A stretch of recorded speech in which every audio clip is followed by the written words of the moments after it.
O slide está aparecendo já. Bárbara. Bárbara está com o microfone desligado. O microfone está desligado. Se bem que está aparecendo aqui.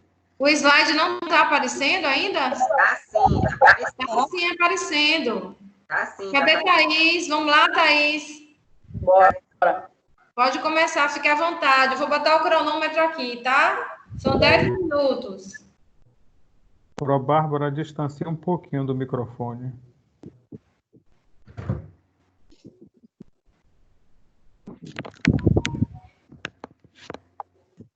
Pode começar. Pronto. Meu nome é Thaís Santos da Cruz dos Santos e o meu tema é clima organizacional e como manter os colaboradores motivados.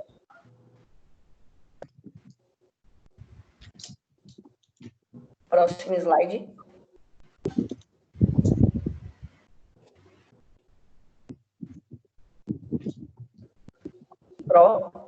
Oi. Pronto. A orientadora, no caso, é Daniela Alfredo. Clima organizacional é como manter os colaboradores motivados. Em um cenário de grande competitividade no trabalho, manter-se atualizado e exercer com eficiência a sua profissão, desafio diário.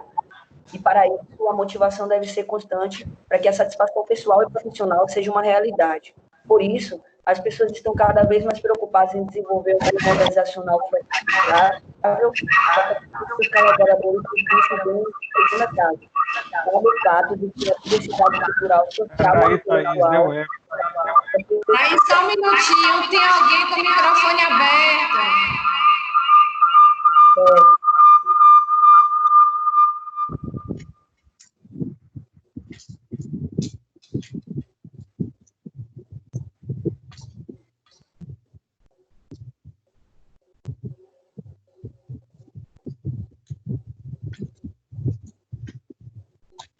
É a professora Ildete.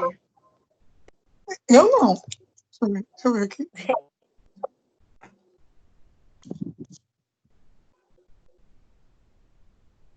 Saiu.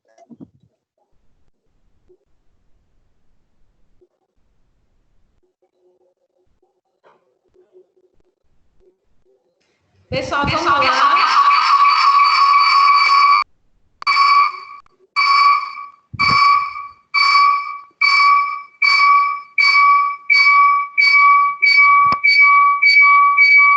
Pode ir, tá?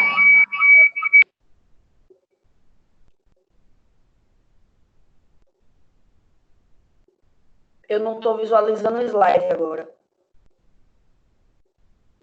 Pronto. Eu devo iniciar de novo?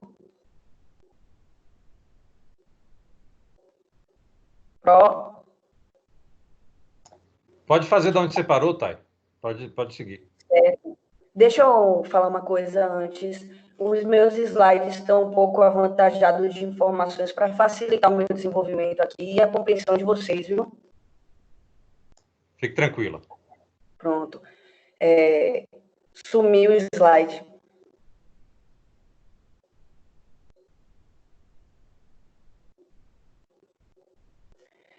Dado o fato de que a diversidade cultural, social e intelectual é cada vez maior dentro das organizações, a empresa deve buscar criar um ambiente propício para o bem-estar e a qualidade de vida dos funcionários, garantindo satisfação e, consequentemente, maior produtividade da sua equipe. Próximo slide. Justificativa. Atualmente, o ambiente corporativo exige que as pessoas estejam cada vez mais qualificadas e inovadoras. Porém, para que isso aconteça, é necessário que os colaboradores estejam sempre motivados e o clima organizacional influencia de forma essencial no desempenho dos colaboradores na organização, pois se o funcionário está insatisfeito com a empresa, consequentemente não desempenhará seu trabalho de forma eficiente e a mesma terão funcionários menos produtivos. Muitas organizações têm investido em serviços, produtos e equipamentos e não têm se preocupado em dar prioridade às condições necessárias para manter os funcionários em crescimento e incentivados nos seus respectivos trabalhos. Então, a elaboração desse trabalho justifica-se, pois é de muita importância descobrir como é significativo um clima organizacional positivo e como ele promove melhorias no ambiente de trabalho.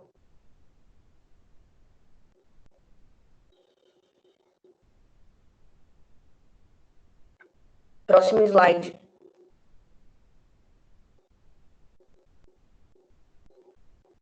Problema de pesquisa. Para tratar de satisfação no clima organizacional, foram pensados os seguintes possíveis problemas. O colaborador tem liberdade para expressar sua opinião, os gestores sabem delegar tarefas, os objetivos da equipe são os mesmos da organização, a empresa oferece uma infraestrutura adequada, o funcionário tem prazer em trabalhar na empresa, o feedback é praticado frequentemente, as equipes cultivam um bom clima de trabalho e qual o nível de engajamento dos funcionários. A comunicação entre os setores e entre os líderes e os liderados é boa, os funcionários entendem como estão sendo avaliados e o que a empresa espera deles. Eu pensei em todas essas perguntas para desenvolver o trabalho. Objetivos. O objetivo geral é compreender como o clima organizacional influencia diretamente na motivação dos colaboradores, aumentando a produtividade.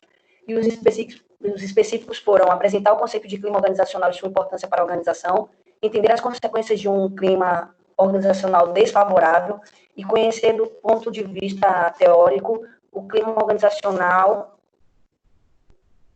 Não consigo ver o restante do slide.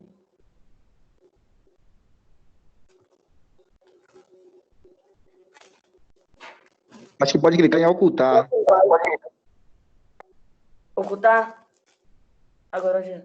Metodologia. A pesquisa traz a metodologia qualitativa. Desta forma, existe uma variação entre a realidade e o objetivo, pois tem de compreender, melhorar a manifestação geral de um problema, as ações, as percepções, os comportamentos e as interações do que já foram escritos. E teve como objetivo principal descobrir respostas para os problemas através das aplicações de procedimentos científicos.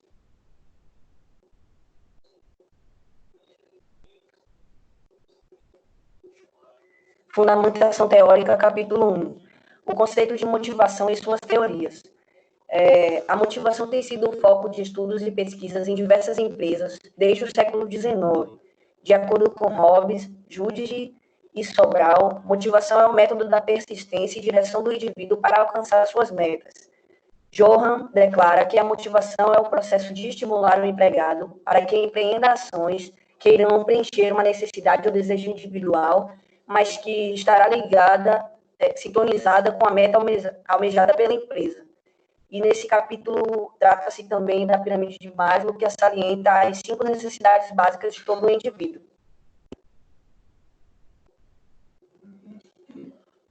Fundamentação teórica, capítulo 2. Comportamento que ocasionam a desmotivação. Intolerância, pessimismo, fofocas, reclamações constantes, discussões e brigas resultam num clima pesado na organização. Quando os colaboradores estão desmotivados, os atrasos, faltas e apresentação de atestado tornam-se mais frequentes. Segundo Henkel, quando os funcionários estão insatisfeitos com a remuneração, o clima é ruim e não buscam atualizar-se profissionalmente, sentem-se inseguros, gerando assim a desmotivação. O mesmo conclui que a falta de oportunidade de crescimento, promoções ou reconhecimentos também são fatores que ocasionam a infelicidade do colaborador.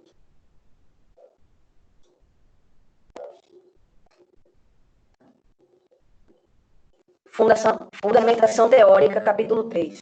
Benefício para as empresas que possuem uma equipe engajada. Empresa com quadro de pessoas engajadas superam resultados. Isso porque o funcionário motivado, ele não trabalha somente pelo salário, mas para crescer e contribuir com a empresa.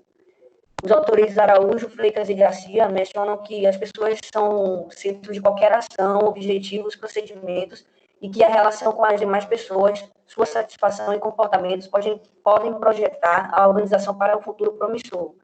A organização deve investir na valorização do ser humano, pois os funcionários com suas necessidades atendidas vão se sentir reconhecidos e assim elevar sua autoestima.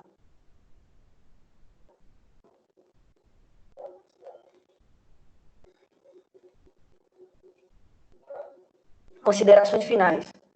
Por meio desta pesquisa, foi apontado que a motivação é o processo da persistência e direção do indivíduo para alcançar suas metas. A motivação organizacional está associada a táticas que os gestores aderem nas empresas para manter os colaboradores engajados e motivados no esforço de obter bons resultados.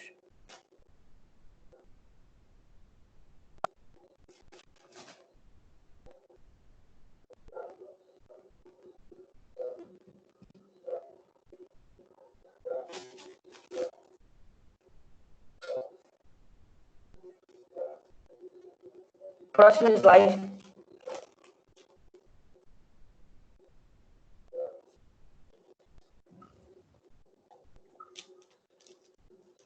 E aí são as referências do trabalho. Obrigado. Vamos aplaudir, gente. O eco vai dar aí. Tem alguém com o microfone aberto aí. Deixa eu abaixar aqui. Meu tímpano já estourou 3 vezes. Eco é um problema para mim. Gente, você falar. Tá aí. Deixe, por favor, seu microfone.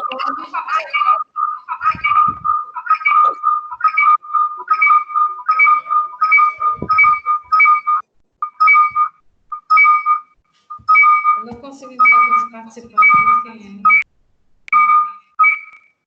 Gente, olha aí. Veja, por favor. Eu não estou conseguindo ver aqui do lado dos participantes quem é.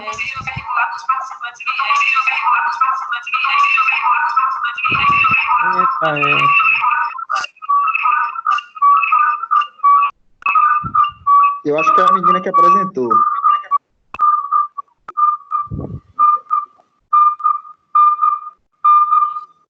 Aí, feche seu microfone para ver se é o seu.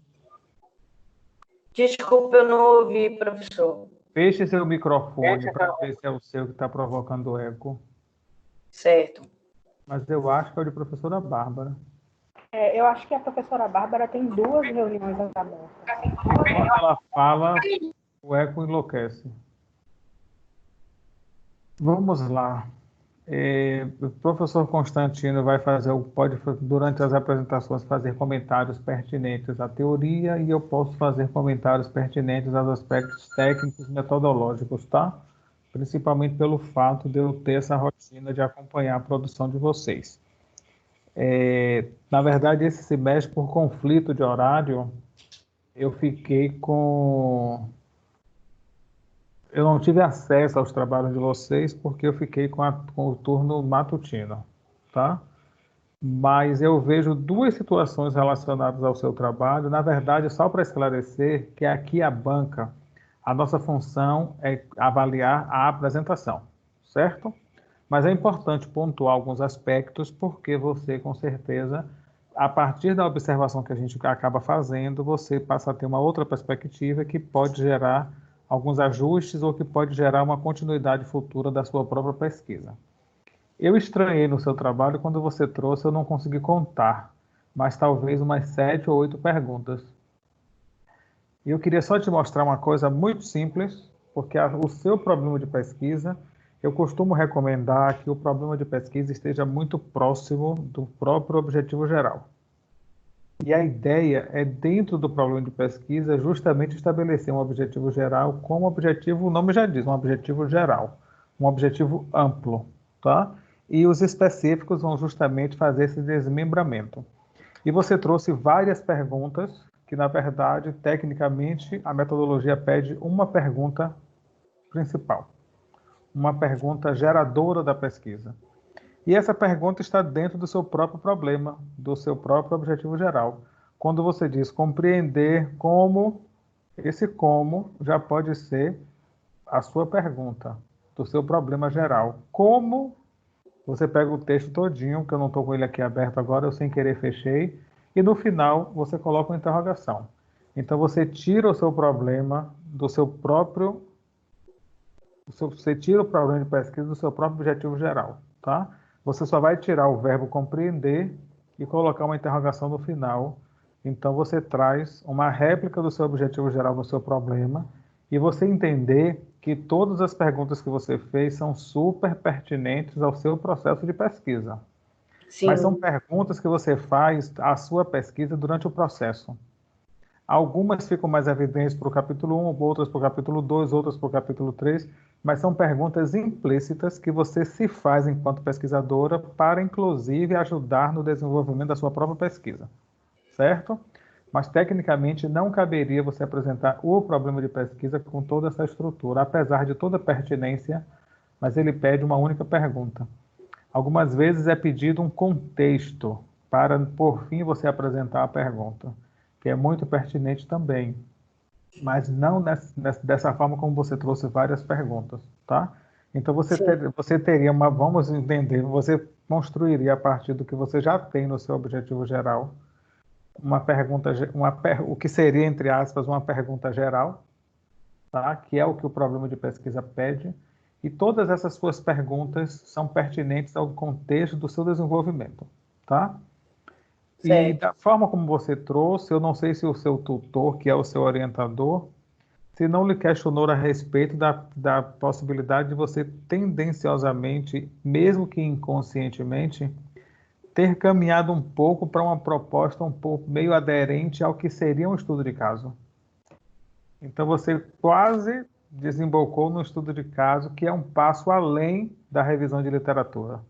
Tá? Sim. Eu costumo explicar o seguinte, a gente não separa não são duas coisas distintas, o problema, o estudo de caso e a revisão de literatura.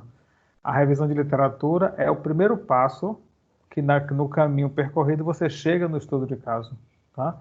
Você não faz um estudo de caso sem ter feito a revisão de literatura. Então, faltou pouco para o seu trabalho, inclusive é uma possibilidade futura de você justamente desenvolver um estudo de caso com base em tudo que você propôs. Tá? É bastante pertinente. Mas enquanto aspectos técnicos, metodológicos, é importante você ter essa compreensão para que numa outra situação você não repita ou você não de repente não entenda o porquê lá na frente lhe disseram não, o porquê lá na frente lhe barraram, não, está errado, porque nem sempre a gente tem a indicação do equívoco com a explicação do porquê errei, né? Do porquê me equivoquei. Então você fica sem entender o porquê daquilo se não lhe alertaram para isso. Mas apesar de toda a pertinência, eu vou infringir as regras, mas eu vou chamar o que você precisa construir, o que seria uma pergunta geral, vamos dizer assim. Que essa pergunta geral você tira do seu próprio problema de pesquisa, do seu próprio objetivo geral. Você copia e cola, tira o compreender, joga o C maiúsculo no como e a interrogação no final. Seu problema está pronto. O senhor até me chamou a atenção sobre isso no TCC1. No TCC1, não foi? Ó, Foi. tá vendo? Foi porque a gente fez semestre passado o TCC1. Exatamente. E eu estranhei foi sua orientadora online não ter lhe tratado diretamente disso, porque geralmente elas são bem taxativas, tá? Mas Tá. sua proposta futura de fazer um estudo de caso a respeito desse contexto está quase pronto. Mas metodologicamente falando, enquanto revisão de literatura, é importante fazer esse ajuste, é importante lhe chamar a atenção, porque numa hora de você fazer uma pós-graduação, que lhe for solicitado um estudo de revisão de literatura, talvez você não encontre ninguém para lhe chamar a atenção. Só vão esperar chegar o trabalho pronto e ele dizer, tá bom, não tá bom, passou, não passou, reprovou, aprovou. Viu? Certo, muito obrigado. Você fazer essa observação, anote aí no seu controle, para depois você dar uma olhadinha nisso. Tá legal. É isso. Parabéns pela proposta. É um conteúdo. Eu digo o seguinte, eu sempre chamo a atenção do como e por que fazer um estudo de caso. Eu entendo que o estudo de caso, predominantemente, ele acontece quando você tem pouco material publicado ou você tem muito material publicado. O meio termo você faz a revisão de literatura, mas você quando tem pouquíssima coisa, por exemplo, não dá para fazer um trabalho de revisão de literatura agora sobre o Covid-19. Não tem material publicado suficientemente, o que existe é muito relativo a relatos de experiência. Ou Exato. então você ter uma situação em que você tem uma temática que já foi exaustivamente escrito, pesquisado, e é o que justifica você usar aquela temática justamente para fazer um estudo de caso. Porque você vai analisar em loco a especificidade daquela situação. Então, futuramente, seu estudo de caso está quase pronto aí para você ir para o campo desenvolver. Obrigada. Obrigada, professor. O professor Constantino quer colocar alguma coisa? Quero sim, Pro. Primeiro, parabenizar pelo trabalho. Acho que é um tema extremamente relevante. O professor Ayara já apontou coisas que são fundamentais. A gente entende que o trabalho de você está pronto, né? E tudo o que a gente fala aqui são contribuições para futuros projetos. O que a gente mais quer é que isso se transforme em artigos, em continuidades, numa pós-graduação, etc. Acho que é importante. Então, tudo que é falado aqui, eu acho que são elementos que você vai construindo e cada vez mais a gente entende que o aluno, não só o aluno de forma geral, mas principalmente a administração, a gente entende que a educação é sempre contínua. Então, bacharelado é um passo para outros passos que você vai dar. E por que não desenvolver esse trabalho, que é um tema tão importante? E importante, a Ira falou aí sobre o Covid e esses aspectos que a gente está vivendo agora, e cabe a pergunta como é que está, como é que se mensura, por exemplo, um clima organizacional se todo mundo está dentro de um home office agora, ou grande parte das pessoas estão. Então, eu acho que o tema é muito importante justamente porque a gente está em um processo onde as organizações elas vêm modificando seus modelos de trabalho e, consequentemente, elas precisam, de alguma forma, mensurar. Hoje a gente tem, nas organizações, diversas formas de mensurar tanto o clima como cultura. Aliás, já falando um aspecto que eu acho importante aqui, de forma geral, a literatura ela sempre traz isso como algo importante, ou seja, diferenciar cultura de clima, porque são dois elementos e a sua apresentação fica muito clara.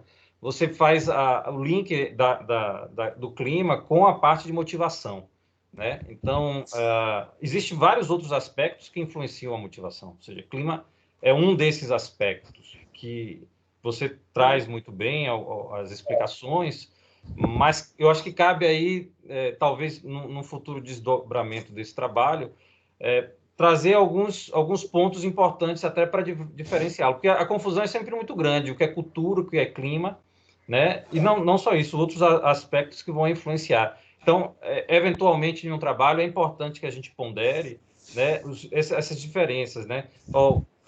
A parte do ambiente é um artefato importante para colocar a liderança, é um outro parte importante, e isso tudo influencia diretamente, indiretamente também o clima, mas existem outros elementos que são importantes. Você traz autores importantes aí, eu pessoalmente gosto muito do Robbins, o livro que normalmente a gente trabalha aí, mas todos os outros autores que você traz são importantes. Eu ia sugerir, eu entendo que o slide ele é uma complementação do trabalho, mas é sempre válido no slide, quando você colocar os autores, colocar também as datas, porque eventualmente os autores eles têm trabalhos na mesma área, mas eles trazem assim, aspectos diferentes. Então, Robbins eu sei que é do livro lá, Comportamento Organizacional, Kelly, entre outros, mas é importante a gente, mesmo no slide, direcionar, porque a pessoa que está vendo ele começa a se questionar exatamente qual é o trabalho que você está... Óbvio que no final você traz uma relação de autores, e com o seu trabalho, propriamente dito, o seu TCC, a gente consegue fazer essa analogia. Mas é sempre importante. Você consegue, de forma muito bacana, trazer o resultado, né? Você se expõe isso. E são elementos que eu acho que futuramente você pode trabalhar, que é basicamente, talvez, conectar de uma forma mais sólida a relação da motivação com o clima, mas mais do que isso, você começar a diferenciar também os outros aspectos que influenciam para dizer, ó, isso aqui realmente faz parte do clima, e os outros eles têm uma relação adversa ou indireta. Mas parabéns pelo trabalho, viu? Tá muito bacana. Parabéns, Thay. Aira, você quer combinar aí com o Constantino como vocês vão fazer a pontuação?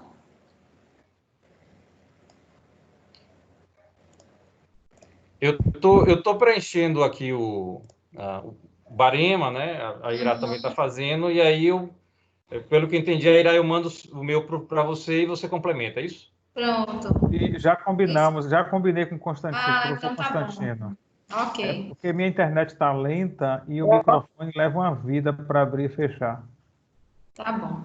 A gente Obrigado, tem a Thaís. apresentação de banca de TCC até amanhã, tá, gente?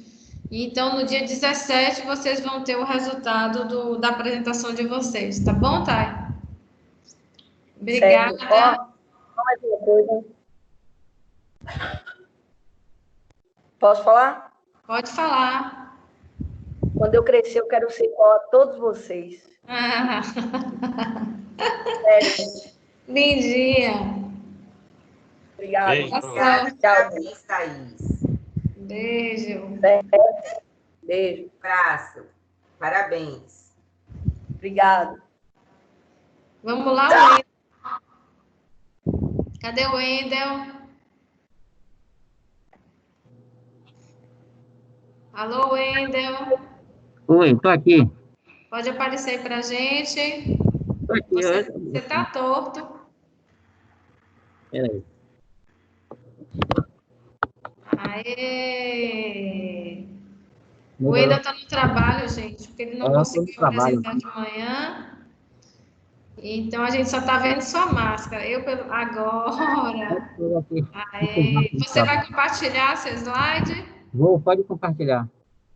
Eu que vou compartilhar ou você?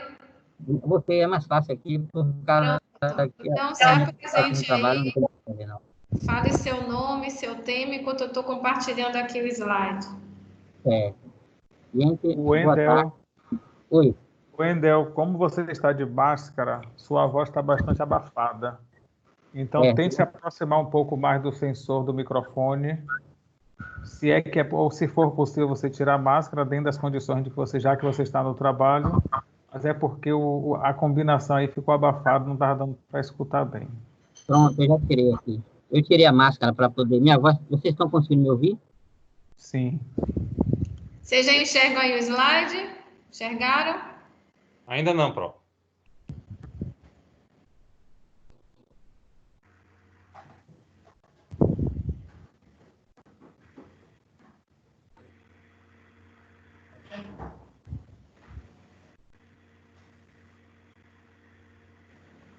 Engraçado, que aqui para mim já parece compartilhado. Ó, tá um rosto hoje, viu? De manhã, agora. Hoje nós temos a maior concentração. Fácil.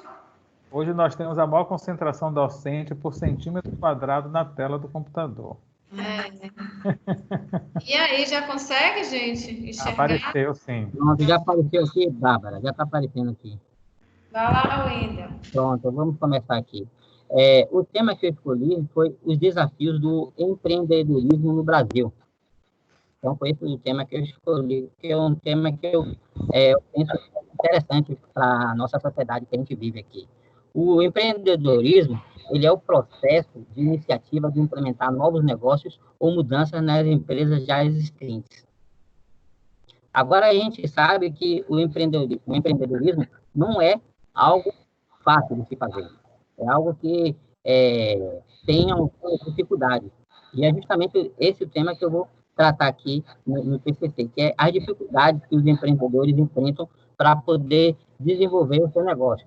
Por exemplo, aqui mesmo no Brasil, é complicado o empreendedor criar o seu próprio negócio. Ele encontra uma série de dificuldades, como, por exemplo, questões burocráticas, questões fiscais, como, por exemplo, aqui em algumas cidades aqui no Brasil, para uma pessoa tentar abrir uma empresa, registrar uma empresa, ele pode durar até 3 meses.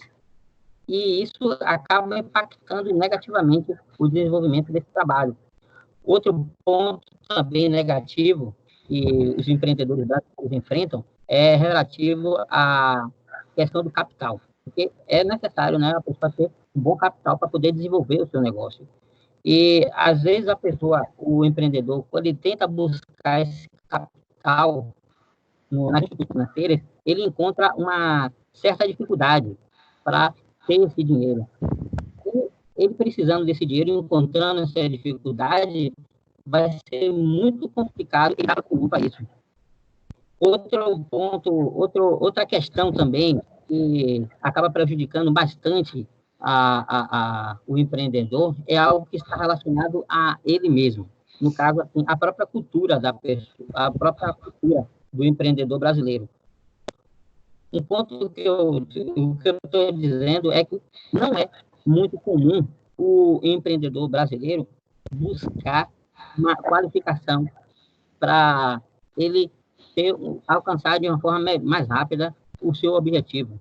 Muitas vezes o empreendedor ele acaba fazendo as coisas da cabeça dele mesmo, das próprias ideias. Ele não busca uma qualificação, para uma assessoria, para que ele possa desenvolver o seu negócio de uma forma correta, de uma forma ordeira. Ele não busca isso. E é um outro fator que acaba impactando de forma negativa esse empreendimento. Isso é algo que a gente não encontra em outros países.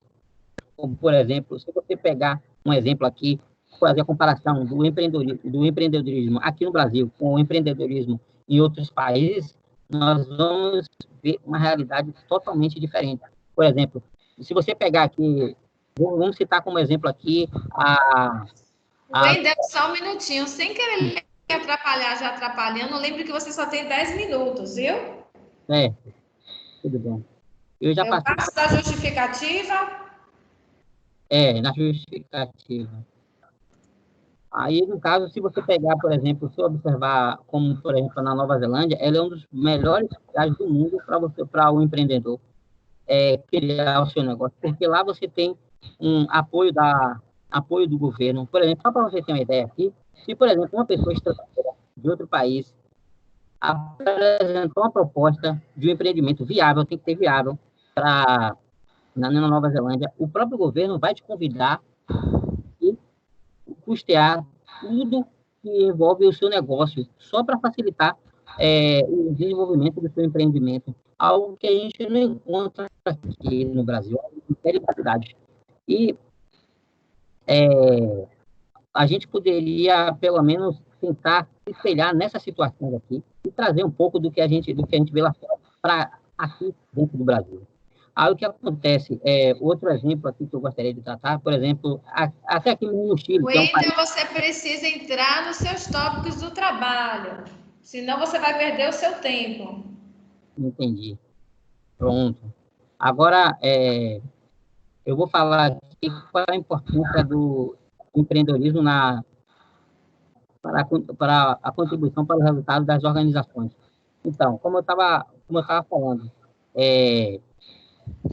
essa parte aí, eu já falei dessa parte aí dos objetivos. Pode passar que eu já falei já. Volte aí só um pouquinho. Pronto. Exato. Essa parte eu já cheguei a falar. Metodologia, pula da metodologia. Sim, pode pular. Aqui sai também? Também, pode pular.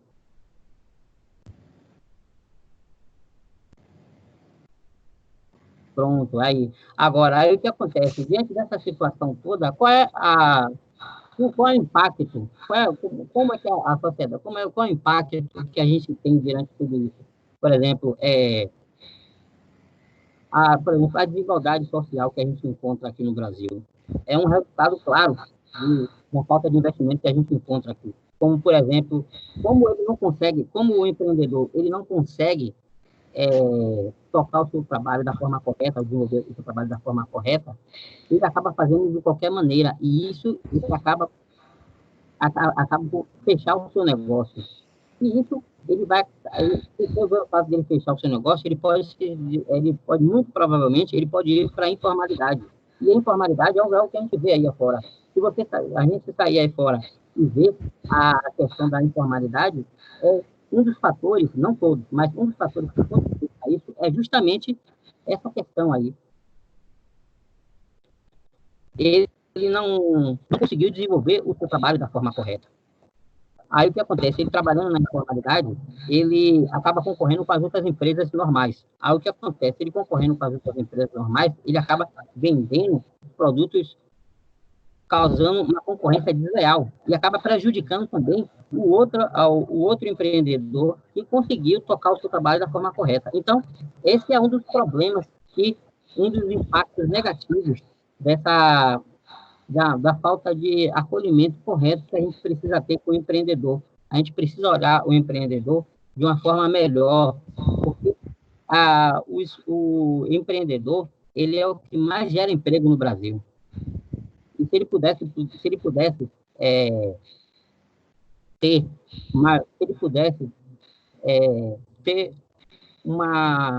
se ele fosse melhor cuidado, muito provavelmente a situação do Brasil estaria em uma situação bem melhor do que a situação. Você continua na justificativa do seu trabalho. Você vai seguir o slide? Eu posso passar para outro slide? Pode passar? Pode. Pronto, então. Exato. Então, o que acontece? Isso mostra o quê? Que tudo isso aí que a gente viu mostra que a gente precisa melhorar e muito a questão da estrutura, o suporte necessário para tratar o empreendedor. A gente precisa melhorar muito, porque eu julgo que esse tema ele deve ser objeto de estudo para as próximas gerações. Tá? Como tratar melhor, o que podemos fazer para melhorar a estrutura do empreendedorismo aqui no Brasil.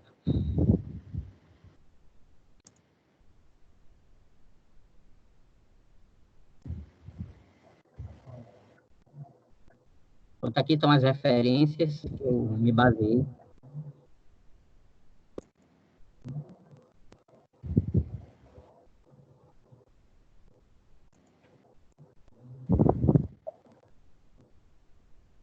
Ok? Ok. Vamos aplaudir aí o colega.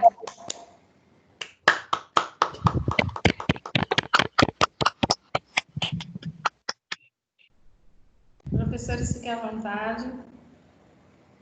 Quer que comece, Era? Bacana. Wendel, você traz aqui um tema extremamente importante, né? Cada vez mais a gente começa a se questionar sobre empreendedorismo. E eu entendo que existe basicamente dois tipos de empreendedorismo, o empreendedorismo que está mais ligado aos projetos pessoais, à vontade, a um propósito que a gente quer ter, ou seja, a gente quer ver um produto nosso, uma empresa no mercado, e um outro tipo de empreendedorismo que é mais um empreendedorismo ligado à necessidade, onde você vai colocar uma empresa, você precisa pagar as contas, né? E a gente está vivendo um momento onde as pessoas estão perdendo o emprego e, consequentemente, o número de empresas, o número de microempreendedores, por exemplo, agora aumentou. E aí você traz algumas questões importantes. E eu acho que para o aluno de administração, mais ainda isso é importante. Eu queria aqui só ratificar, por exemplo, tem um autor chamado Eric Rice, que é o autor de Startup Enxuta, onde ele diz claramente que o empreendedorismo é uma disciplina de administração, né? Apesar de a gente ter vários cursos, a gente pode conectar empreendedorismo com nutrição, com enfermagem, mas é um tópico de administração. Então, mais do que nunca, a gente deve tratar ele como tópico. Porque o empreendedorismo não é sobre produtos e serviços, é sobre como colocar ele no mercado, como a gente gerir ele. E eu confesso para você que, durante o processo da sua fala, você falou de coisas importantes, como, por exemplo, formalização, e passou um bom tempo falando de formalização, mas os slides, eles não estavam tão coerentes com a sua fala. Parece que existia uma certa... E não que o que você estava falando não era importante, né? Mas a gente entende que o slide é meio que um roteiro para a sua fala, né?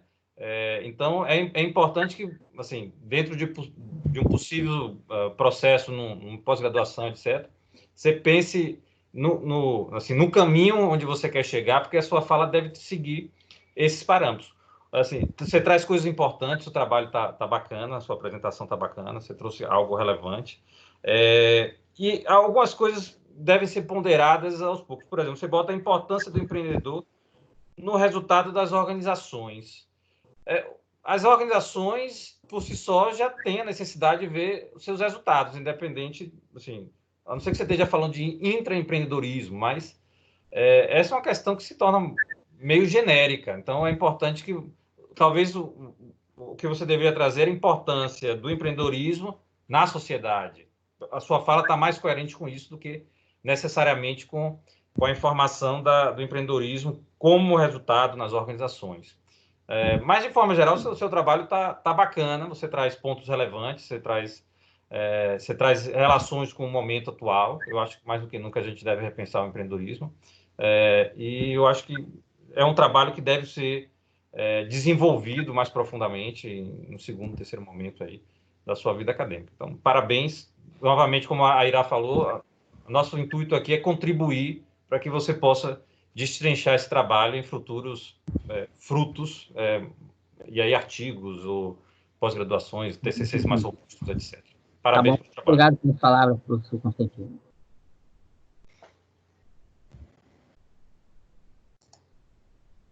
Aira, você está mudo.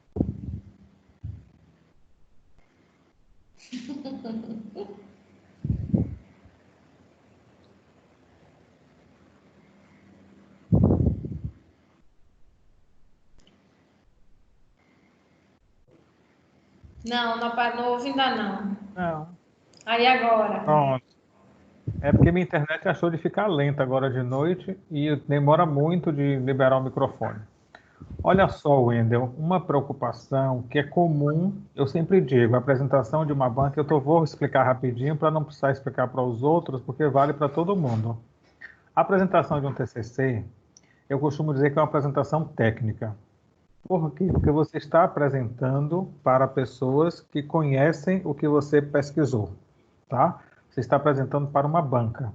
Então, se você estivesse apresentando, por exemplo, se você estivesse dentro de uma proposta, dentro da empresa que você trabalha, fazendo o que a gente pode chamar de uma conscientização técnica a respeito do seu tema com os seus colegas, com o seu público, seria diferente.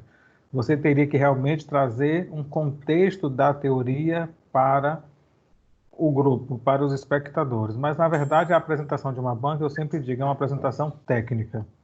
Você vai seguir a estrutura para a gente entender tecnicamente, metodologicamente, o que você fez, o caminho que você percorreu durante a pesquisa.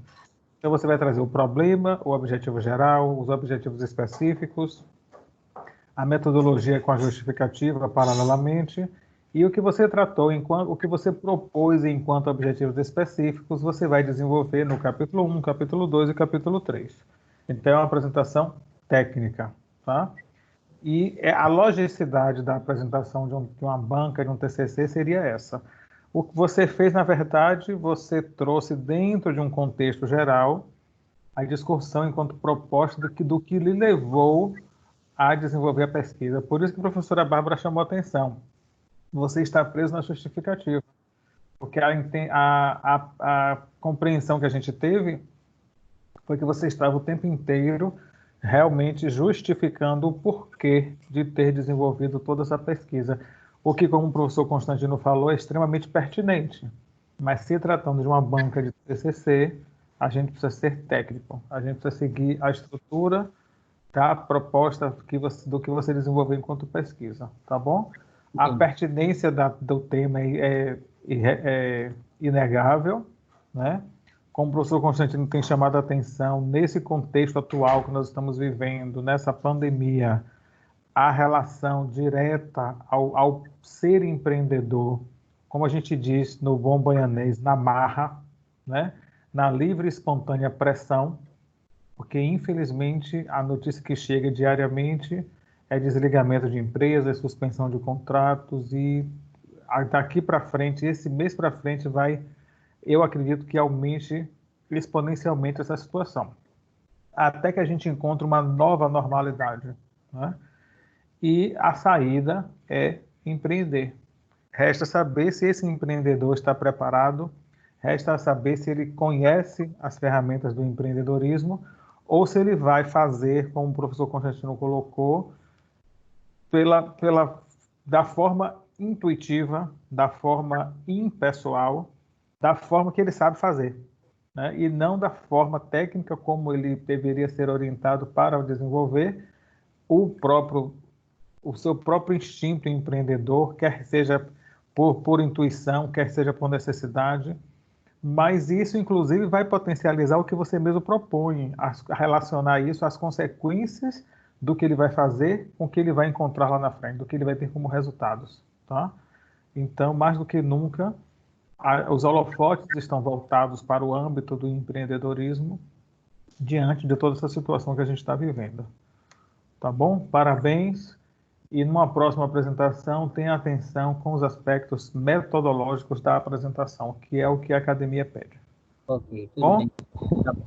Grande abraço. Perfeito. Obrigada, professores, pelas considerações. Ainda parabéns aí pela relevância do tema, pela sua apresentação, ok? Tá bom, professor. No dia 17 eu vou postar o resultado de vocês. Combinado? Tudo bem, professor. Tá Vamos bom, lá tudo para a bem. Carolina.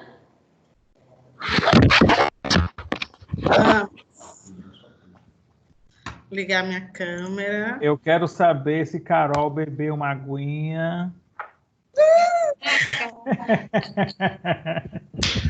Bota um pouquinho de açúcar na água. Eu prefiro para vocês ficarem olhando para mim. Então vá, compartilhe. Olha, eu já estava nervosa, piorou quando eu vi que Karina está aqui. Tá fazendo o que aqui, Karina? Já está formada. Karina já saiu, não? Ela entrou e saiu. Não? É ela mesmo. Eu vim prestigiar você, Carol, e os demais colegas, gente. Veio bisoiar, não foi, Karen? Oi, professor, tudo bom? Tudo jóia. Que bom. Vá, Carol, jogue duro aí, boa sorte. Aliás, boa sorte não, sucesso. Bora lá. Eu tô aguardando você compartilhar. Você que vai compartilhar ou eu? Não, você, para vocês poderem ficar... Tá. Ela quer ficar bonita na tela. Entendi. Entendi completamente. Vamos lá, gente. Boa noite. Já enxergam? Já enxerga. Então,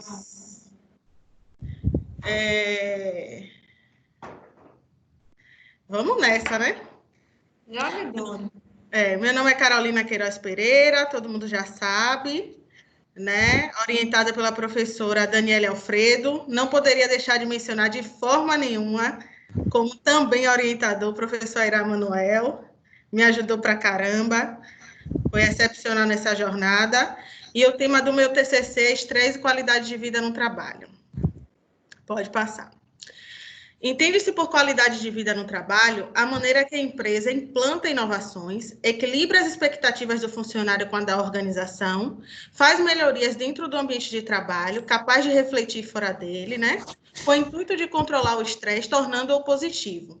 A qualidade de vida no trabalho é influenciada por alguns aspectos, como a satisfação com o líder, com os trabalhos realizados e principalmente com o reconhecimento. No meu ponto de vista, o reconhecimento, inclusive, é um dos aspectos mais importantes nessa etapa. Justificativa.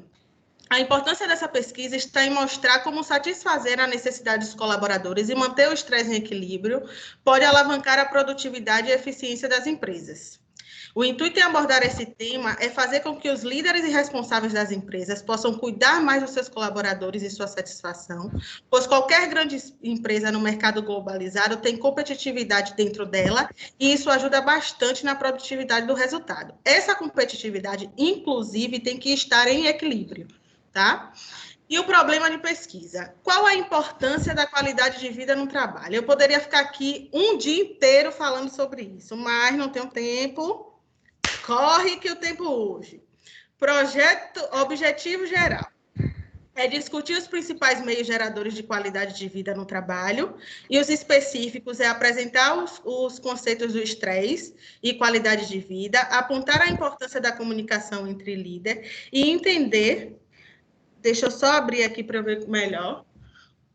Espera aí. Eu não estou enxergando, gente. Vocês estão conseguindo ver? E entender como a postura do gestor influencia na qualidade de vida dos seus liderados. Pode passar.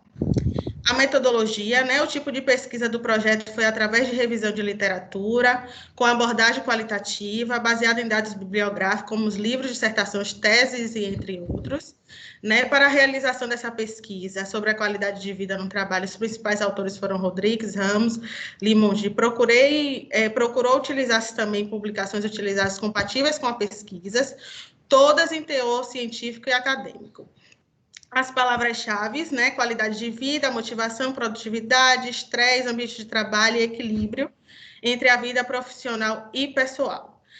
Muito rapidamente, eu vou falar aqui um pouquinho o que é estresse, né? Segundo a definição do Ministério da Saúde, estresse é uma reação natural do organismo à situação de perigo ou ameaças reais ou imaginárias, porque tem gente que nem passou pelo processo, mas já está estressado. Eu, inclusive, sou dessas. Esse mecanismo nos coloca em estado de alerta, né, provocando algumas alterações físicas, o suor excessivo, o rosto queimando, aceleração e etc., e os emocionais, que é a raiva, a ansiedade, a tristeza e o descontrole.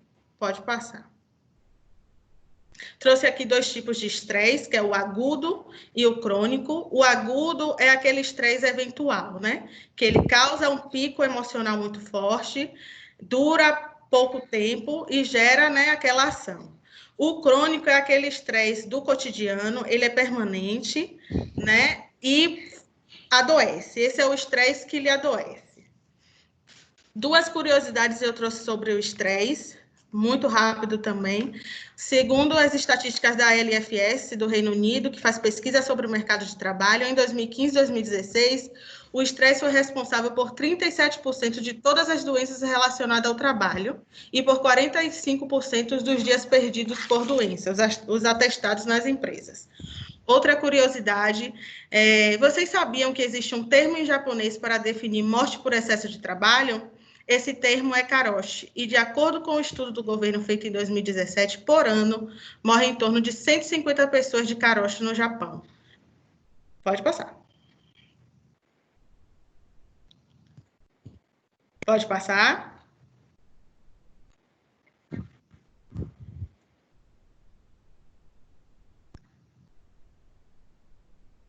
Bárbara, vamos lá. Pronto, isso aí, níveis de estresse. Bem, durante essa pesquisa, eu fiquei até um pouco abismada por existir o estresse positivo. Eu, na minha consciência, apenas o estresse ele só era negativo, e hoje eu entendo, inclusive, que eu só funciono com estresse positivo. A ausência do estresse, ela gera o tédio, o desânimo, a desmotivação, a apatia, né? Um colaborador nesse nível de estresse, ele tem uma baixa performance, possivelmente. Tem o estresse crônico, que eu acabei de falar, que gera a irritabilidade, o isolamento, a insônia, problemas digestivos e, consequentemente, esse colaborador vai ter muitos atestados, ele tem uma performance mediana, porque varia muito de acordo com o dia. E o estresse positivo, ele é motivador. Né? O estresse em equilíbrio, ele é um estresse positivo, e ele gera paixão pelo que faz, engajamento, motivação, atitude acabativa, e esse colaborador, possivelmente, ele terá uma alta performance.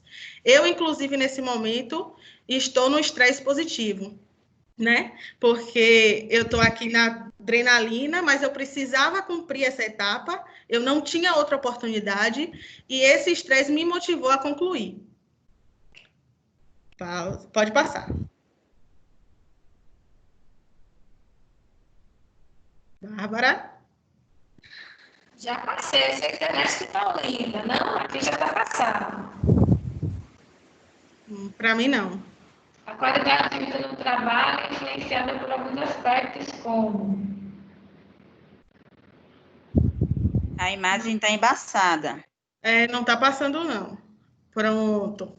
A qualidade de vida no trabalho é influenciada por alguns aspectos, como eu vou falar muito rapidamente também, a satisfação com o líder, né, o ambiente psicológico e físico no trabalho, a satisfação com a função executada, a motivação para o exercício daquela atividade, oportunidade de crescimento, desenvolvimento pessoal, o clima organizacional, a remuneração justa e adequada, os benefícios concedidos, segurança na função, reconhecimento pelo trabalho, o feedback das atividades, né? A liberdade de decisão e participação, igualdade de oportunidades, Relacionamento com os colegas e superiores. Pode passar. Já passei. Pronto. Aqui mais alguns pontos, né, que as empresas estão focando para poder deixar, né, contribuir com a felicidade dos seus colaboradores. A flexibilidade no horário, isso é uma coisa que tem acontecido muito. Foco na meta e não no processo, porque muitos líderes ainda acham que o processo tem que ser feito da forma que eles sempre fizeram, há 1000 anos atrás, sem nenhuma evolução, sem dar oportunidade do colaborador mostrar de uma outra forma, né? Essa licença maternidade ainda não está sendo muito cultivada aqui no Brasil, mas já tem empresas que estão implantando, né? A licença de 6 meses remunerada e de 1 ano não remunerada. O trabalho desafiador, eu acho que se você não tiver um desafio todos os dias, você não é um colaborador, como é que eu posso dizer? Motivado. Essa é a palavra certa. Sem desafio, você não é um colaborador motivado. O clima organizacional, como eu já falei, o foco no cliente e o home office, muitas empresas vinham tendo uma resistência. E essa pandemia veio e mostrou que funciona, né? E tem funcionado muito bem nesse período, inclusive. Fundamentação teórica, o capítulo 1, né? O conceito acerca de qualidade de vida. Para Fernandes, qualidade de vida no trabalho é a gestão dinâmica e contingencial de fatores físicos, tecnológicos, sociopsicológicos que afetam cultura, renovam o clima organizacional, refletindo-se no bem-estar do trabalhador e na produtividade da empresa. Para Ramos, a qualidade de vida no trabalho tem o intuito de ingressar no campo de motivação humana, né, com o objetivo de identificar as necessidades do colaborador e o que ele busca para a sua maior satisfação. Dentro do campo de qualidade de vida, podemos identificar a harmonia, o equilíbrio de realizações nas áreas da família, saúde, trabalho, lazer e desenvolvimento espiritual.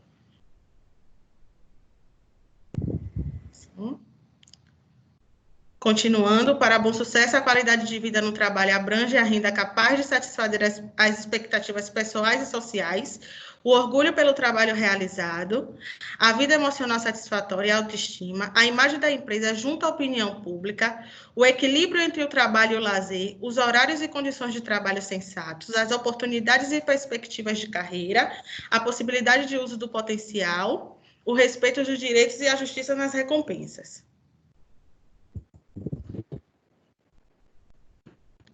Pode passar.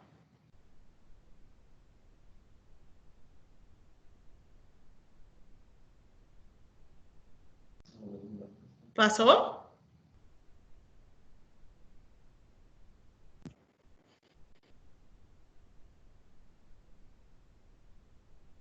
Bárbara?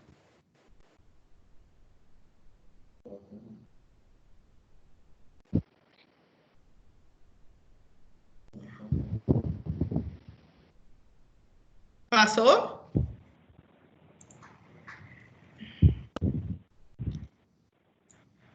A importância da comunicação com a equipe e organização. Isso. A importância, fundamentação teórica, capítulo 2, a importância da comunicação para a equipe e o impacto na organização. Certo? Os funcionários nas organizações interagem por meio da comunicação e, quando não acontece da melhor maneira, todo o relacionamento e resultados são negativamente afetados. Para Javenaco, entende-se que as organizações são feitas de sistemas sociais, que, no caso, são compostos por pessoas em contínua interação, incessante interação, desculpa. Então, ou seja, tem que haver uma comunicação uniforme. Pode passar. Está travado aí para vocês, é isso? Ainda no capítulo 2, a importância da comunicação para a equipe, né? A sobrecarga de informações ocorre quando o volume e a quantidade de comunicação é muito grande e ultrapassa a capacidade pessoal do destinatário de processar essas informações, perdendo grande parte ou distorcendo o seu conteúdo. As pessoas têm um limite para armazenar e processar essas informações. Quando esse limite é atingido, as informações são perdidas e prejudicam o objetivo da mensagem. Foi como eu havia dito anteriormente. Precisa-se ser uma mensagem uniforme. Passou? Bárbara?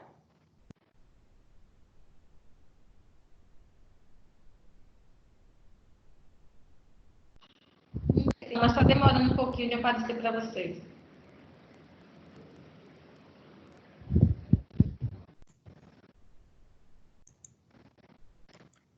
Bom, Fundamentação Teórica, capítulo 3. A satisfação influenciando a qualidade de vida e na produtividade dos colaboradores.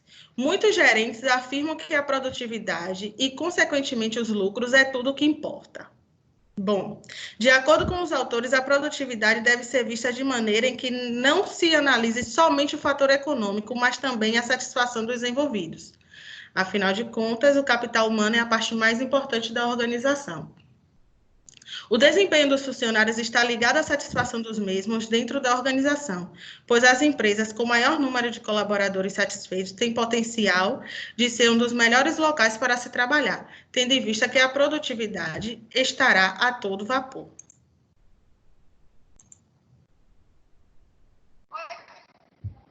Pode passar. Ainda no capítulo 3, a empresa necessita buscar satisfazer as necessidades dos seus colaboradores em seus processos para que eles retribuam tal satisfação, não somente em suas obrigações diárias, mas com soluções criativas e inovadoras, excelência e máximo compromisso, para que assim possam ir além do que se é esperado para atingir maiores e melhores resultados. Os gestores são interessados em satisfazer os seus colaboradores, pois ela pode afetar o comprometimento do pessoal com as tarefas e empresa e disponibilidade de fazer além do que foi solicitado, sua criatividade e sua flexibilidade. Considerações finais. Ótimo. Os objetivos do trabalho, eu acredito que foram alcançados, né? Pois ficou comprovado que a qualidade de vida no trabalho afeta diretamente a eficiência da comunicação entre os colaboradores e a empresa, a motivação dos colaboradores e seu engajamento nas tarefas, assim como a satisfação influenciando a qualidade de vida e a produtividade dos colaboradores. As referências.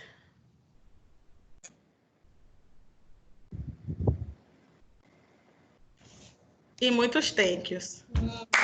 Parabéns. As palmas aí para a Luna. Parabéns, Carol. Os professores querem colocar alguma coisa? Parabéns, Carol. Tem outro tema importante. Hoje está com a Daniel, né? Você sabe que o número de suicídios, depressão, violência doméstica tem aumentado. Falar de estresse é sempre algo importante. Uma curiosidade aqui, você colocou uma tabela no seu slide, onde ele mostra, por exemplo, pontos positivos do estresse. Eu não vi esse material, por exemplo, no seu TCC. Você incrementou depois, foi? Eu achei que eu ia falar pouco, entendeu, professor? Porque o que aconteceu? Na minha parte escrita, eu tive que seguir à risca as orientações do meu tutor. E chegou um período que eu, inclusive, tive que refazer todo o meu trabalho. A Ira, que me acompanhou desde o TCC1, o foco inicial era se falar de estresse, né? Eu queria falar muito mais de estresse do que de qualidade de vida. E aí o meu orientador, né, que foi a Daniele, ela brecou isso, entendeu? Ela disse que eu não teria material científico suficiente para falar. E eu tive que mudar tudo. No TCC2, eu mudei praticamente o meu TCC todo. Não, tudo bem, não invalida, seu trabalho está bacana. Eu, por exemplo, quando eu leio sobre estresse, justamente um dos pontos que eu acho que é importante a gente frisar é o lado positivo, ou seja, a gente precisa do estresse, a quantidade dele, como a gente lida com as nossas emoções, é que outros 500, né? E questão de inteligência emocional, de lidar com eles, mas se não há nenhum tipo de inconveniente, de processo, todo processo de mudança, ele necessariamente passa por um processo de estresse, e é positivo, né? Assim, esse processo que vocês estão passando aqui, de estarem numa banca, processo da gente estar fazendo algo novo, senão a vida fica extremamente monótona. Foi o que eu acho que isso é bacana. E quando eu comecei a ler seu material, por exemplo, uma das coisas que eu senti falta foi justamente sobre isso, sobre falar os lados positivos. Porque você fala sobre o estresse, né? Comenta sobre a qualidade de vida. E aí, uma observação, sei que a gente está aqui fazendo a avaliação do seu material exposto, mas, por exemplo, a qualidade de vida, você acaba não fazendo uma conexão talvez muito clara no seu texto sobre qualidade de vida e estresse. Já aqui você já fez bem bacana, a sua fala está muito boa, né? E aí você vai para o último capítulo, fala de comunicação, e aí sim você consegue entrelaçar com o estresse. Então, você fala muito bem, você é uma boa oradora, né? Oh, meu Deus! Seus slides estão bacanas. Eu pessoalmente, se fosse eu ia botar um pouco menos texto, mas eu acho que esse momento de estresse seu, ele faz com que haja esse processo de você estar...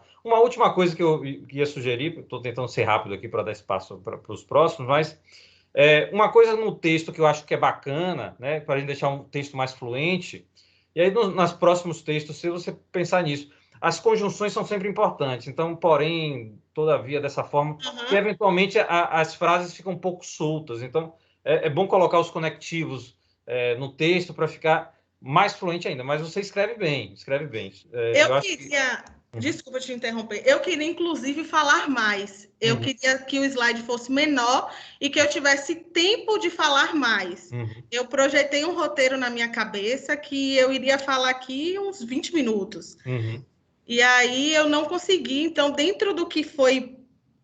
Não, falou bem, falou o suficiente, eu acho que falou o suficiente. Mas eu queria ter trazido dados, eu queria ter trazido tabelas, eu queria ter trazido algumas outras coisas, mas eu acho que deu. Que deu. Então, parabéns. Eu gostei muito da exposição, gostei muito do trabalho. Obrigada. Pronto, deixa eu falar só um pouquinho a respeito dessa questão de Carol, porque justamente, Carol, essa condição que a tutora colocou para você é a necessidade de ajustar tecnicamente dentro das regras institucionais o que a gente tem, por exemplo, definido como macrotema, tá? E a teoria do estresse é uma teoria que, tendenciosamente, ela corre, como eu digo, ela sai pela tangente para o estudo de caso. Porque, teoria por teoria, o estresse é uma condição muito mais observacional dentro do ambiente organizacional do que teoricamente registrado na bibliografia encontrada. Então, ela tratou de dois aspectos, não só o aspecto tendencioso ao estudo de caso, mas o aspecto relacionado a não termos especificamente uma relação direta com o macrotema que institucionalmente é pré-definido, né? Mas, assim, eu acompanhei seu trabalho desde o semestre passado, a sua inquietação no redirecionamento que a tutora fez, e como o professor Constantino percebeu, você acabou que a sua apresentação foi você meio que puxou o peixe para a sua rede, dentro da proposta inicial de tratar do estresse. Mas seu trabalho ficou legal, tá coerente, você trouxe uma discursividade de uma forma diferenciada quando você trata... É porque, metodologicamente, a gente tem aquela sequência lógica dentro de uma coerência, uma coesão textual, mas a gente tem a possibilidade mais próxima do que você fez é trazer um contexto no capítulo 1, trazer um contexto no capítulo 2 e cruzar essas informações muito bem observadas pelo professor Constantino, né? Mas parabéns, não podia morrer hoje porque não tem vaga no cemitério, não poderia ter velório. Então, eu disse, meio-dia, ela disse, professor, já estou indo para o trabalho, organizar a minha apresentação, já estou indo. Eu disse, meu Deus, a banca é de tarde. Então, parabéns. E eu também, mesmo, eu fiz tudo como mando figurino, tá vendo? Então, parabéns, tudo de bom e vamos em frente. Obrigada. Até. É isso aí. Obrigada, professores, por as considerações. Parabéns, Carol. Perceba que como essa organização lhe fez bem, né? A gente já conhece que você é bem ansiosa, já é uma coisa característica sua, aquele estresse positivo, né? Mas percebam como você se organizar com antecedência, enfim, focar, né? Colocar a sua energia naquilo que você quer resultado, faz bem e traz realmente o resultado esperado positivo, ok? Parabéns aí. Vamos para Daniel. Vamos. Daniel, me ouve? Estou ouvindo. Vocês estão me ouvindo? Estamos. Você vai compartilhar seu slide ou eu vou compartilhar para você? Se você puder, fica melhor para mim. Olha, quando tudo passar, eu quero um presente de compartilhadora de slides, tá certo? Pode deixar. Não é assim como vocês estão pensando. Tô brincando, viu, gente? Por isso que eu perguntei para a Bárbara, você vai acompanhar todas as apresentações, Pois não é? não me deixaram, não me deram escolha, não é isso? Eu tô tendo que acompanhar, não tá tendo muito jeito. Peraí, viu? Compartilhei, mas não apareceu aqui o negócio. Agora. Pronto, deixa eu colocar na tela cheia. Avisem quando enxergarem. Apareceu. Pronto. Fique à vontade, Daniel. Pronto. Boa noite. Meu nome é Daniel Lima Magalhães. Irei apresentar o trabalho de conclusão de curso com o tema Gestão de Conflitos, abordando mais aprofundadamente os modelos de gestão de conflitos e os impactos no ambiente organizacional. Pode passar. A orientadora foi Savani. Pode passar. O tema, né, que são os modelos de gestão de conflitos e os impactos na organização, que eu vou falar no decorrer do trabalho. Pronto, justificativa. Observa-se que nas organizações contemporâneas existe a necessidade de gerir os conflitos que surgem naturalmente no ambiente organizacional. No caso, a importância desta pesquisa está em mostrar que estes conflitos afetam diretamente o seu desempenho, gerando efeitos que refletem no relacionamento entre as pessoas e nos resultados das empresas. Este trabalho é relevante, pois contribui para destacar a importância de desenvolver a habilidade de se tomar as decisões mais adequadas para reduzir ou eliminar os conflitos de forma eficaz, tendo como finalidade minimizar os riscos de uma organização sofrer prejuízos. Próximo slide. O problema que deu início ao trabalho foi quais os principais agentes causadores de conflitos no ambiente organizacional. Então, podemos concluir que o convívio, seja em qualquer ambiente de trabalho, familiar, social, ele acaba sempre ocorrendo, pois os conflitos fazem parte de cada indivíduo. Logo, o conflito em si nem sempre traz apenas pontos negativos para a organização, pois buscando soluções que valorizem a negociação do conflito podem trazer pontos essenciais para o crescimento dessa empresa. Tem uma citação de Robbins, que ele diz que podemos definir o conflito como um processo que tem início quando alguém percebe que outra parte afeta ou pode afetar negativamente alguma coisa que considere importante. Próximo slide. Não, pronto, objetivos. Objetivo, eu estava falando ainda do problema. Pronto, vamos aos objetivos. Objetivo geral, estudar os principais agentes causadores de conflitos interpessoais no ambiente organizacional e relatar as causas e prováveis consequências que os conflitos podem causar nos resultados das empresas. Objetivo específico 1, conceituar a gestão de conflitos no ambiente organizacional. O 2, entender a geração de conflitos no ambiente organizacional. E o terceiro, que é discutir os principais agentes causadores de conflitos interpessoais no ambiente organizacional. Então, diante disto, o propósito deste trabalho, ainda antes, falando dos objetivos, o propósito deste trabalho é abordar o tema gestão de conflitos e os impactos que podem causar, né, no comportamento organizacional, com o intuito de relatar as causas e prováveis consequências que os conflitos podem causar nas organizações. Sobre a metodologia, foi realizada uma revisão bibliográfica qualitativa e descritiva, buscando-se uma aproximação entre a realidade e o objeto pesquisado, baseada principalmente em livros dos autores da área de comportamento organizacional, como Chiavenato, Robbins, Milton, Burbidge e Wagner.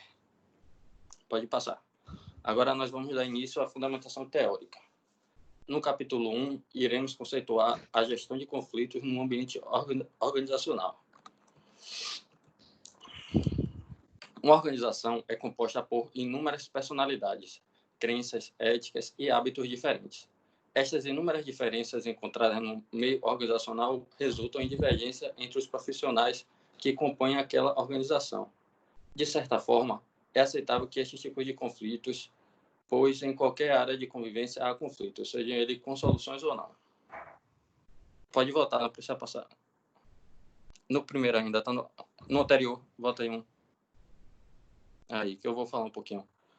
Assim, no caso, é notável a grande necessidade de ter um gestor de conflitos para gerir uma organização e, consequentemente, conceituar cada conflito gerado. Ou seja, os conflitos no meio organizacional têm motivos para serem iniciados e uma causa. E, por mais difícil que seja reconhecer, os conflitos possuem início, meio e fim.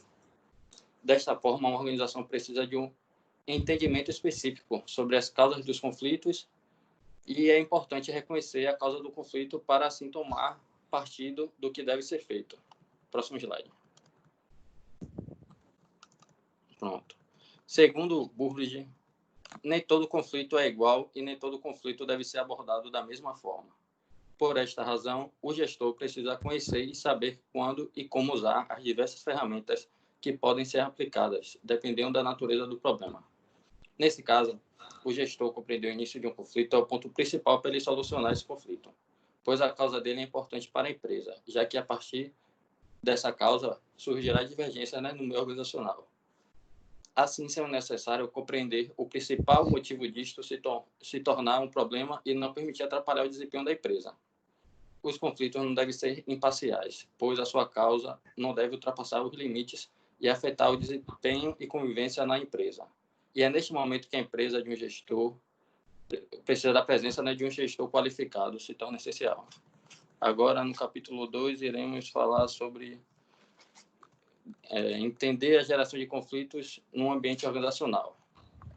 Segundo Nilsson, o conflito pode ocorrer em qualquer situação na qual duas ou mais partes sentem-se em oposição. O conflito é um processo interpessoal, que surge de discordâncias em torno de metas a serem obtidas ou dos métodos utilizados para alcançá-las.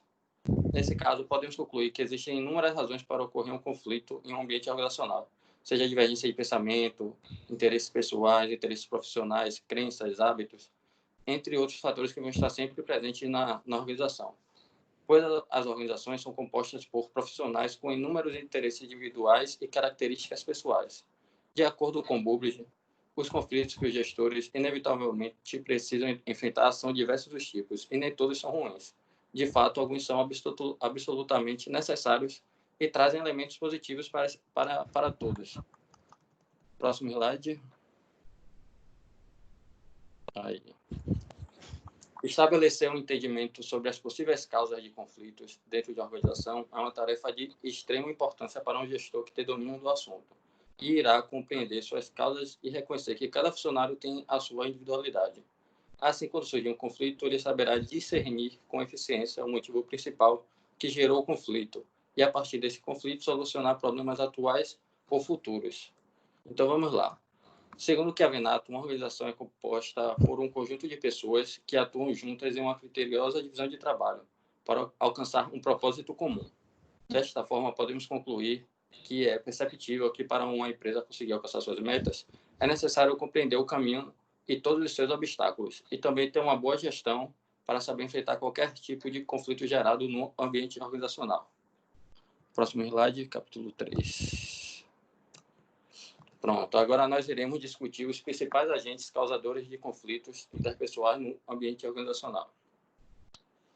Segundo Nilsson, os conceitos fundamentais do comportamento organizacional relacionam-se com a natureza das pessoas, as diferenças individuais, a percepção, a pessoa como um todo, um comportamento motivado, o desejo de envolvimento e o valor da pessoa, e com a natureza das organizações, sistemas sociais, interesse mútuo e ética. Nesse caso, como vimos até aqui, no ambiente organizacional, os conflitos são inevitáveis quando se tratam de relações interpessoais, pois cada profissional tem as suas características individuais e habilidades, e são elas que traçam o perfil de cada funcionário na empresa. Como os problemas irão surgir das mais variadas formas nas organizações, e com seus motivos peculiares, consequentemente será necessário o gestor se adaptar ao perfil dos envolvidos no conflito para conseguir solucionar o problema da forma mais benéfica para a solução. Próximo slide, por favor. Aí.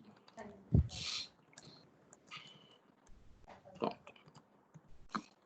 Os conflitos interpessoais representam um papel sério para muitas pessoas, porque afetam profundamente suas emoções.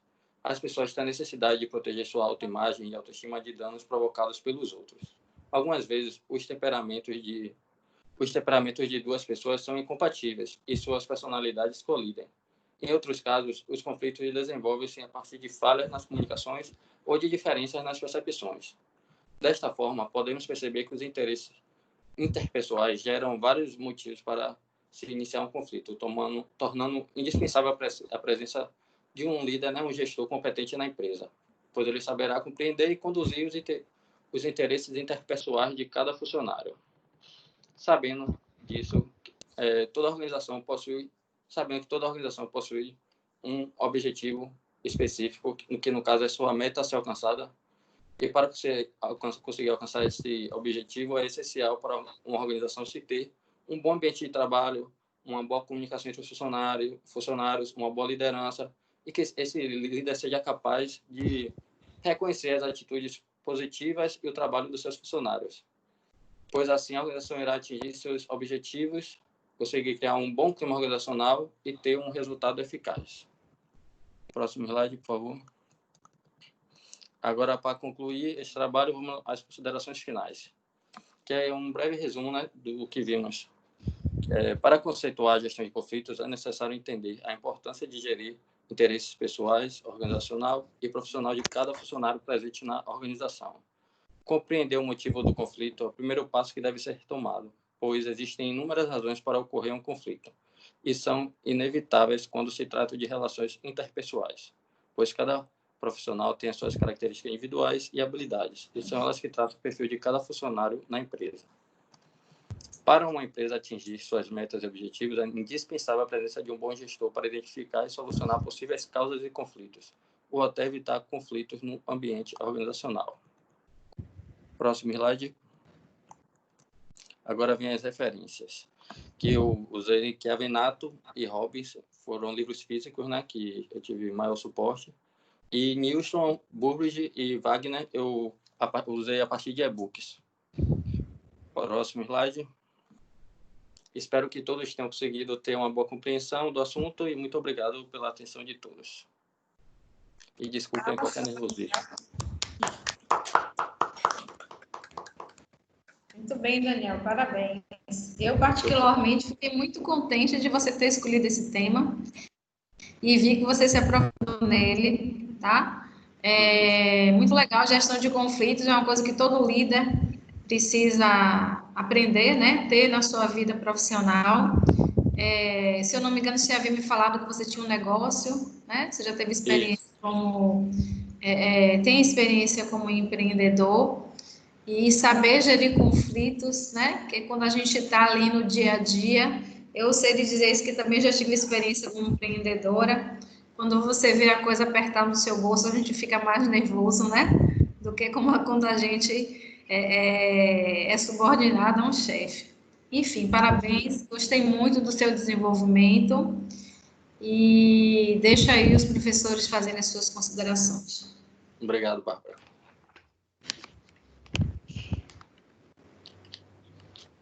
Opa, tudo bem, Daniel? Estou voltando aqui o cabo.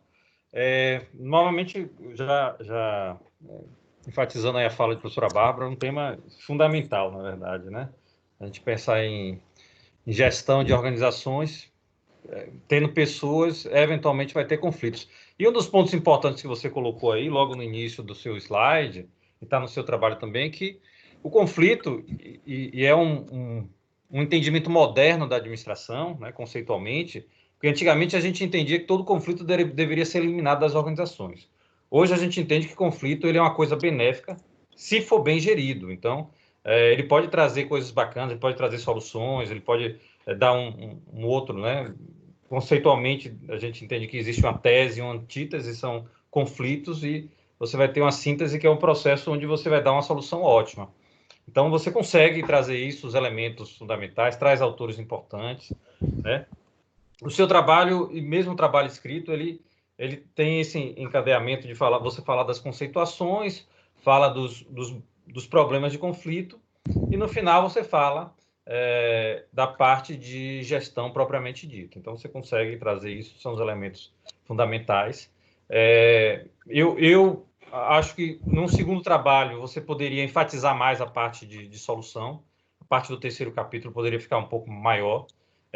Eu, pessoalmente, entendo que os conceitos de soluções de conflito, eles necessariamente passam pela teoria de negociação. Então, se você quiser dar mais ênfase, talvez em um artigo futuramente, ou um trabalho de pós-graduação, você pode trazer autores que falam de negociação, que é necessariamente um modelo onde você faz a gestão desses conflitos.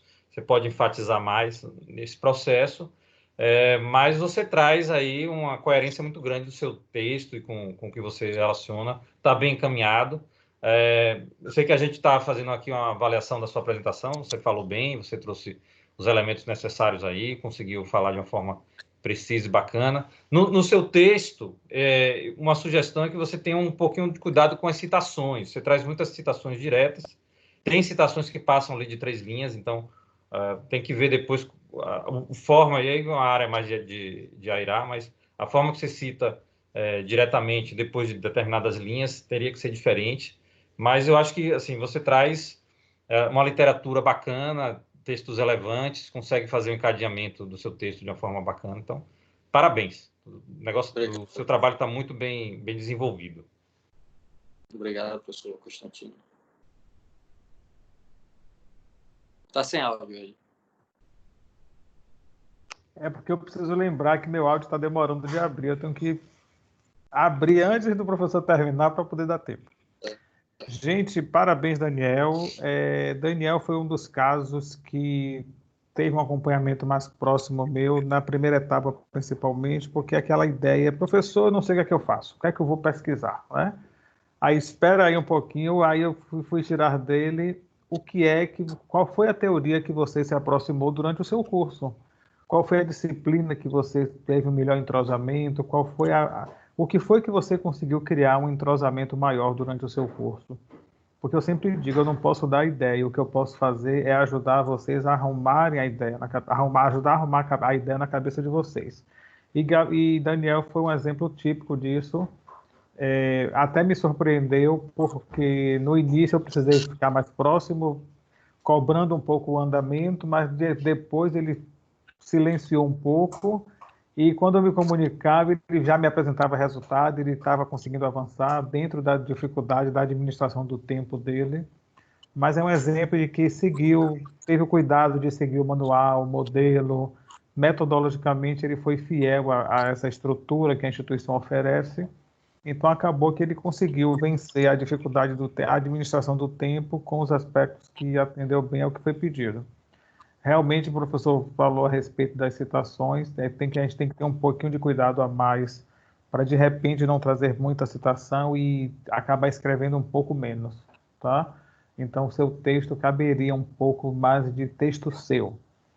Entre as citações, você conseguir aprofundar um pouco mais a sua escrita, enriqueceria mais o seu texto, tá?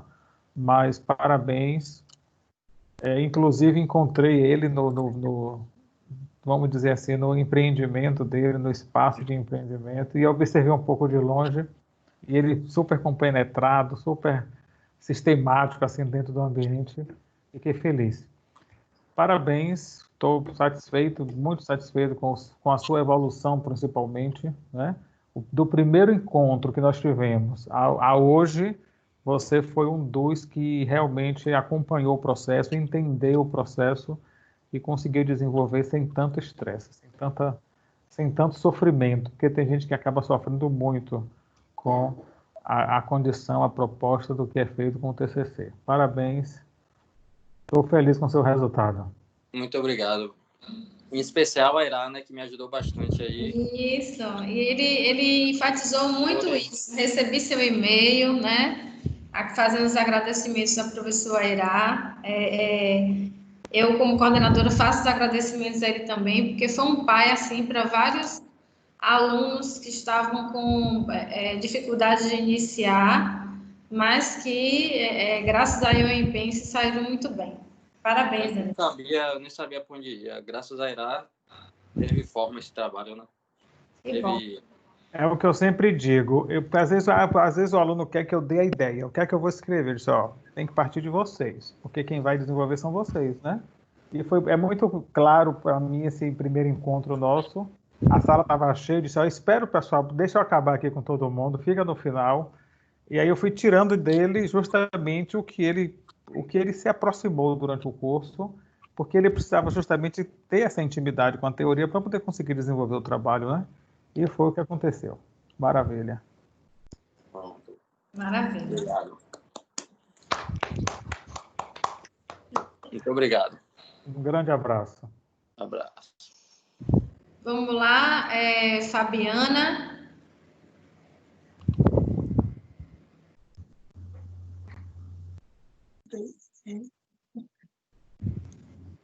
Boa noite. Oi, Fabiana, tudo bem? Vou.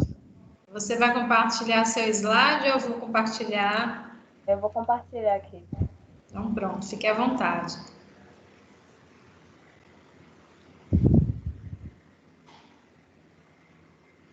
Deixa eu achar aqui. Do lado do seu microfone tem uma setinha aí, você já achou? A Fabiana tá retada.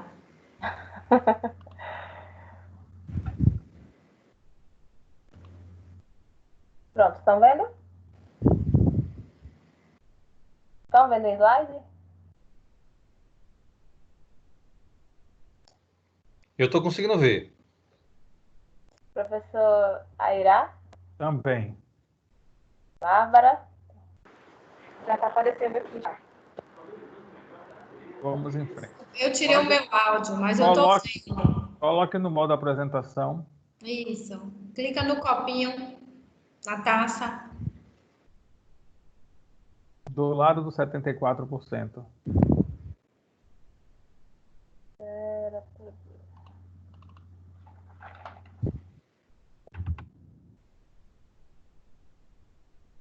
E aí, isso.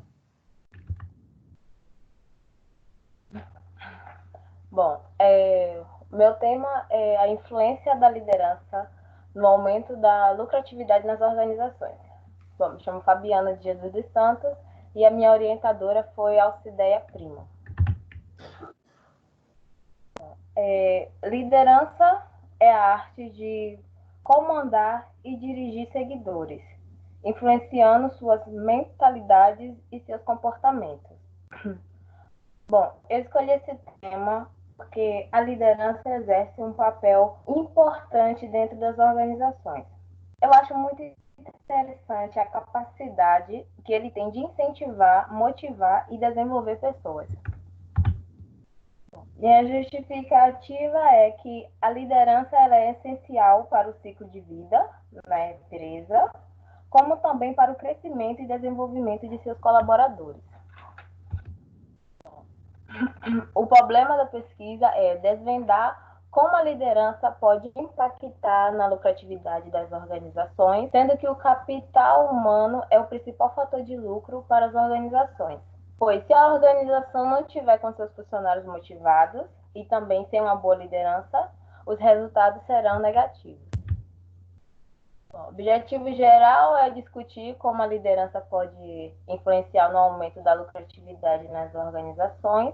Objetivos específicos são descrever os principais conceitos de liderança, citar os desafios e dificuldades da liderança para manter o engajamento de sua equipe no ambiente de trabalho e demonstrar como a influência de um líder pode maximizar o aumento da lucratividade das organizações. Bom, o meu trabalho ele é descritivo e qualitativo, porque descreve a respeito de um tema que já foi analisado anteriormente e porque também compreende a complexidade e os detalhes das informações objetivas. Os principais autores consultados foram Chiavenato, 2014, Maximiano, 2010 e Gonçalves, 2007. O período dos artigos pesquisados foram os trabalhos publicados nos últimos 20 anos.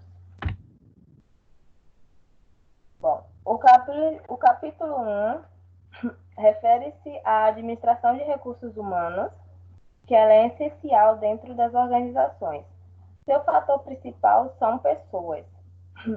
Com o passar dos tempos, as organizações têm investido em ter seus funcionários motivados, já que as pessoas é o motor intelectual para o funcionamento de toda e qualquer organização.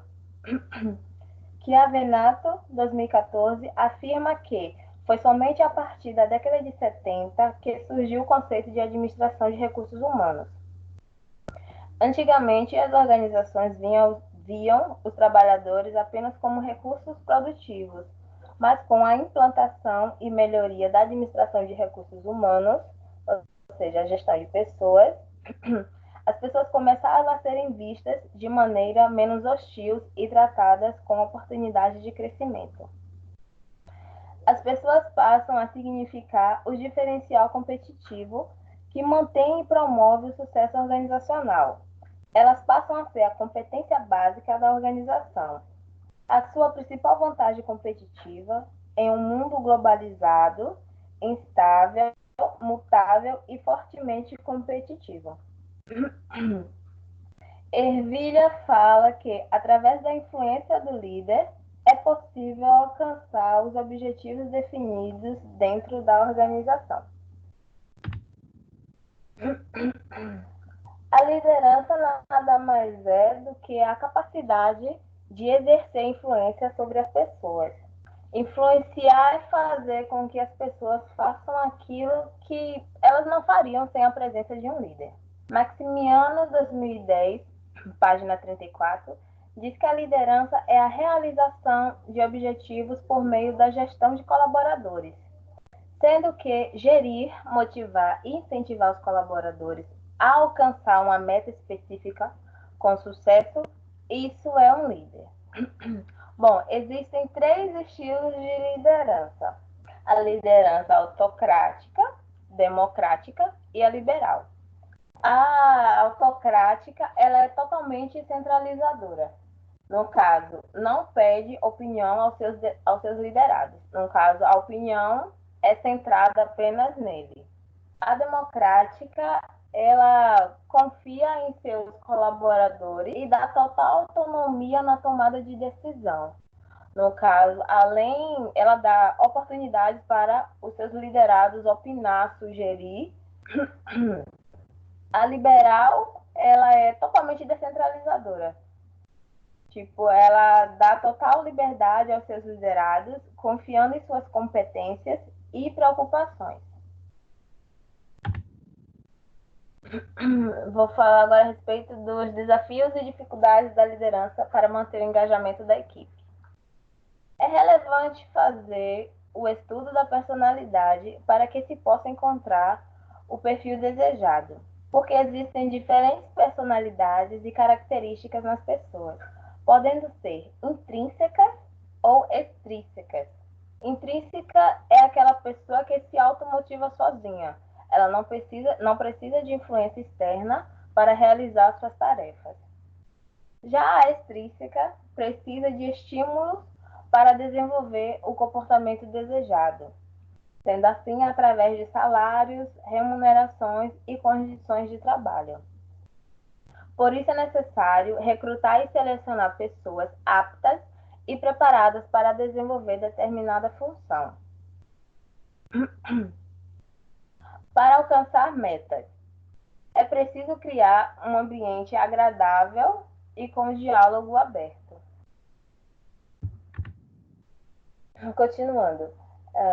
Para motivar pessoas, um bom líder precisa ouvir sua equipe, estar aberto para críticas e pontos de melhorias, além de saber criar novas estratégias de trabalho a serem trilhadas por sua equipe. No trabalho em equipe sempre haverá conflitos, porque lidar com pessoas com diferentes personalidades, ideias, pensamentos e opiniões, não é tarefa fácil, afinal, ninguém é igual ao outro. O mais comum é o conflito de relacionamento, pois ele é movido por diferentes motivos e pelo relacionamento com outras pessoas dentro da organização.